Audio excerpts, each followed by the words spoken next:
I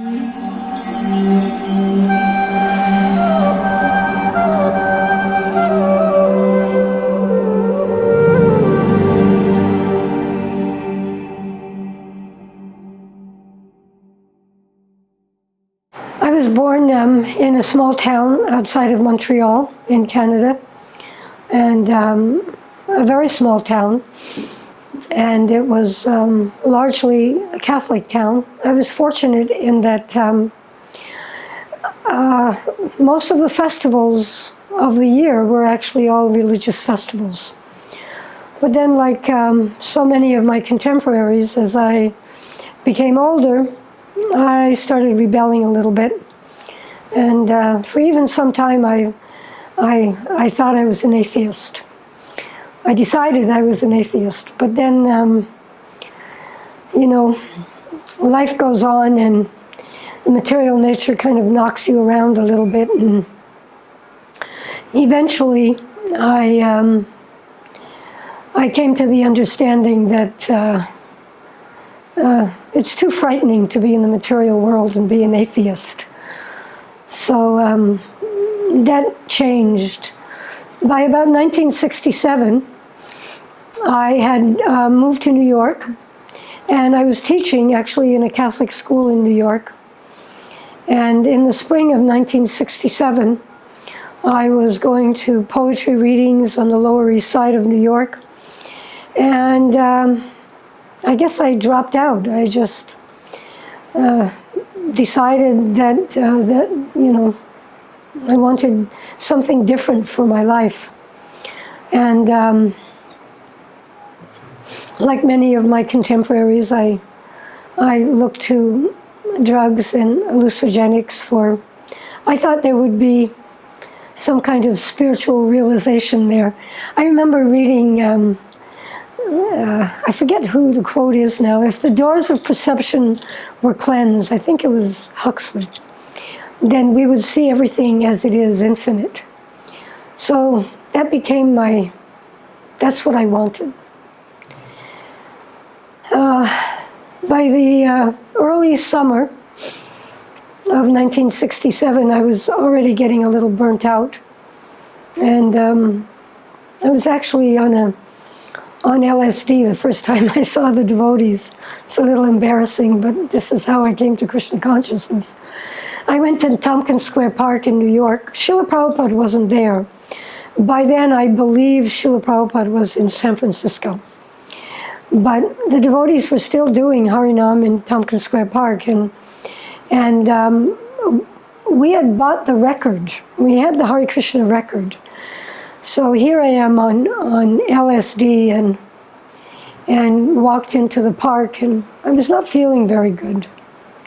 I don't know if it was a bad trip, but I was not feeling very good. And I sat with the devotees and chanted. And immediately I felt very, very peaceful.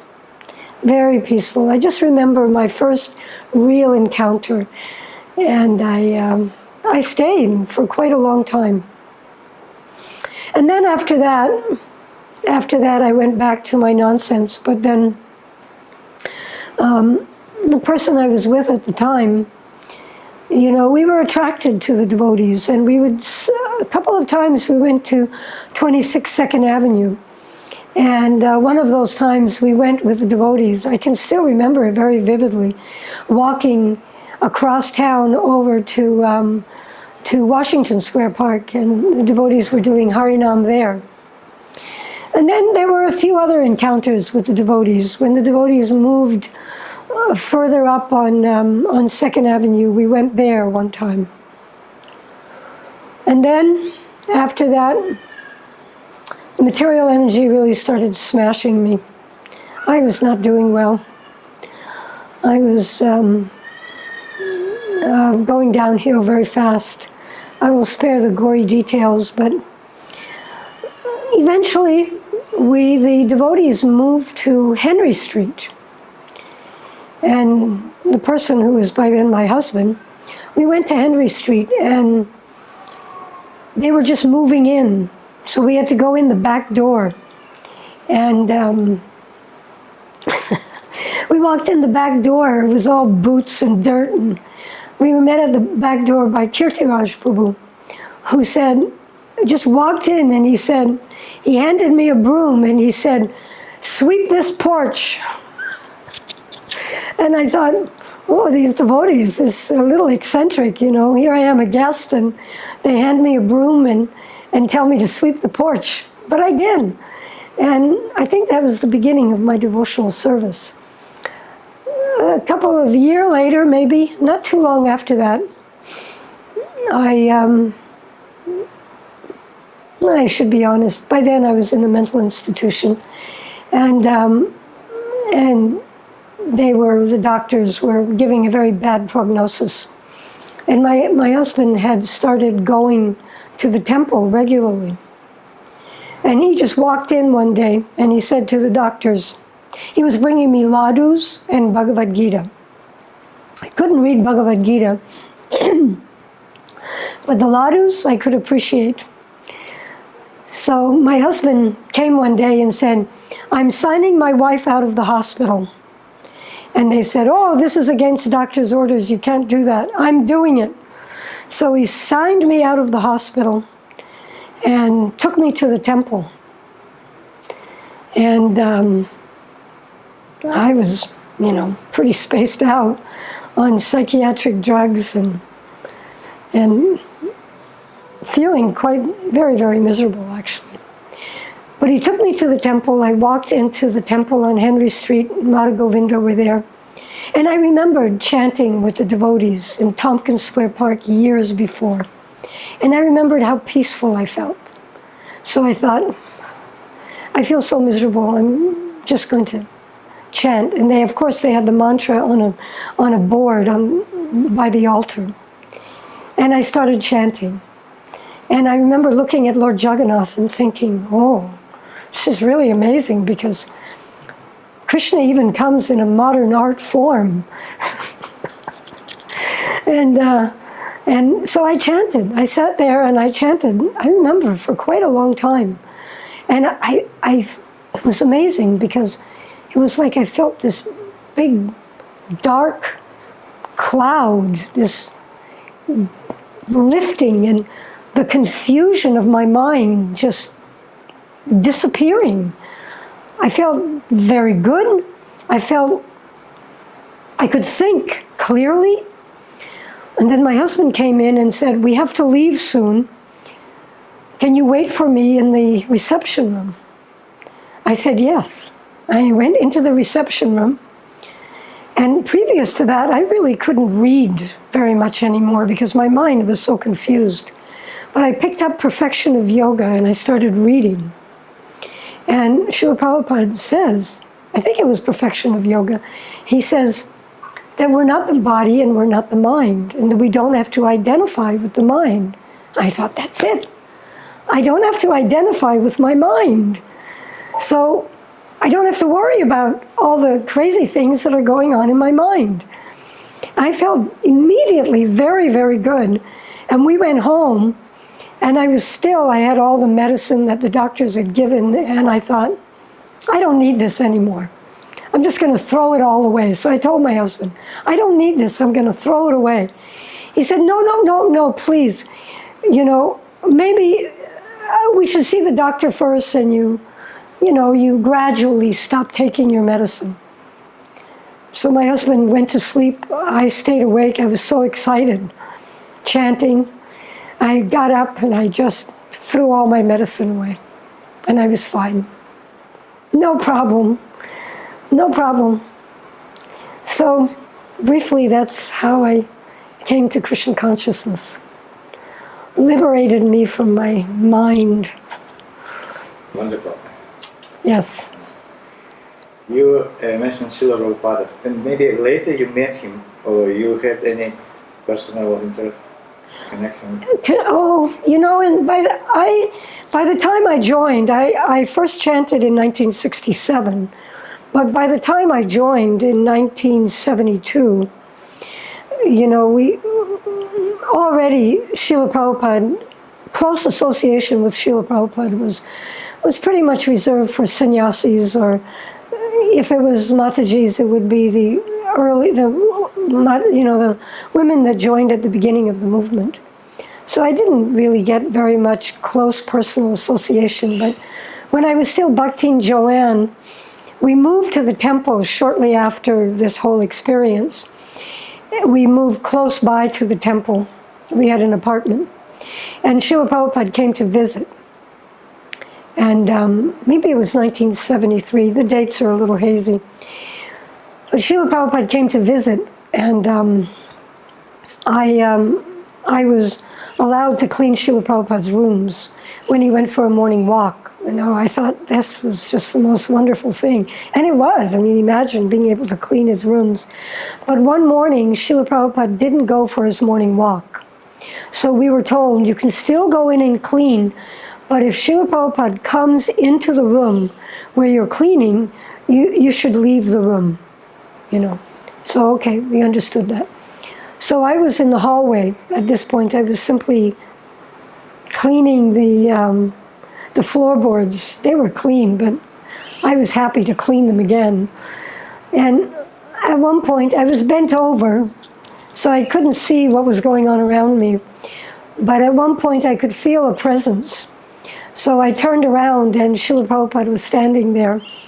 And he said, "Thank you very much." And I offered my obeisances, and then when I got up, Srila Prabhupada was gone. And, you know, my impression was, why is Srila Prabhupada thanking me? I'm the one who's grateful, because if it wasn't for Srila Prabhupada, I would be simply rotting in some institution somewhere. So, and then later on in New Vrindavan, I did see Srila Prabhupada a few times when he came to visit. By the time he first came to visit, the first time in New Vrindavan, I had a child. And my child was maybe 6 months old, crawling, obnoxious, you know, babies making too much noise. So I didn't even dare go in the temple room when Srila Prabhupada was giving class. But I remember one class Srila Prabhupada gave, and I was determined to hear the class, so I stood outside the window and watched my son as he was crawling in the grass. And Srila Prabhupada said, "And the perfection of deity worship," and I thought, oh, I have to hear this, because my service was helping in the pujari room. So I have to hear this. So I got very close and I listened, and Prabhupada said, "And the perfection of deity worship is to see Krishna in the heart of every living being." And this was such a big lesson for me, because I was thinking Srila Prabhupada is going to give some esoteric instruction about deity worship, you know. But as usual, Srila Prabhupada goes right to the essence. He didn't give some external esoteric thing. He just said it like it is. So really, those are my only real associations with Srila Prabhupada. Some lesson that I learned as a devotee. I think one of the most important lessons that I learned as a devotee was, I was in New Vrindavan, and I was working with a devotee. I was doing service with a devotee that I was not getting along with. I was not getting along with this devotee at all. In fact, it got worse and worse. I couldn't stand that devotee. I dreaded my service every day. So then one day, I thought, I can't continue like this. I have to change my service, because, you know, I was a new devotee, but I was aware that you can't commit offenses to devotees, and I felt like it was becoming offensive. So I went to Kirtananda Swami, who was head of the community, and I explained to him, I said, "Maharaj, I have to change my service, because I can't work with this devotee. It's gotten to the point where I'm very offensive." And he listened to me sympathetically, and then he said, "Okay." He said, "But first, I want you to try this." He said, "I want you to try going out of your way to serve that devotee." So I thought, really? Okay. He said, "Even if all you can do is offer obeisances from the other room. You should begin by doing that. I said, okay. And then he said, and you should go out of your way to find a little service that you can do for that devotee, some little thing. I said, okay, I'll try. And then he said, if after some time, if it's not working, then okay, then we can change your service. So I thought that was fair. So I started doing that. It didn't take very long where I became very good friends with that devotee, and I really appreciated her service. So for me, that was a very good lesson in Krishna consciousness, and one that I'm still trying to learn, because of course with everyone we meet, we have to learn that lesson over and over and over again. A couple of years ago, December 2015, and I'm a classical homeopath, so I thought, my husband was telling me that Mukunda Prabhu was interested in me serving at Goshala with homeopathy, because they use homeopathy. I thought, well, I don't know, I'm a classical homeopath, I don't know about cows, they can't talk, but maybe I can do a little something. So I started doing a little bit, and now it's one of my main services. I try to serve the cows with homeopathic remedies when they get sick, and I try to serve the devotees with homeopathy when they get sick. And I love my service because it allows me to serve the devotees.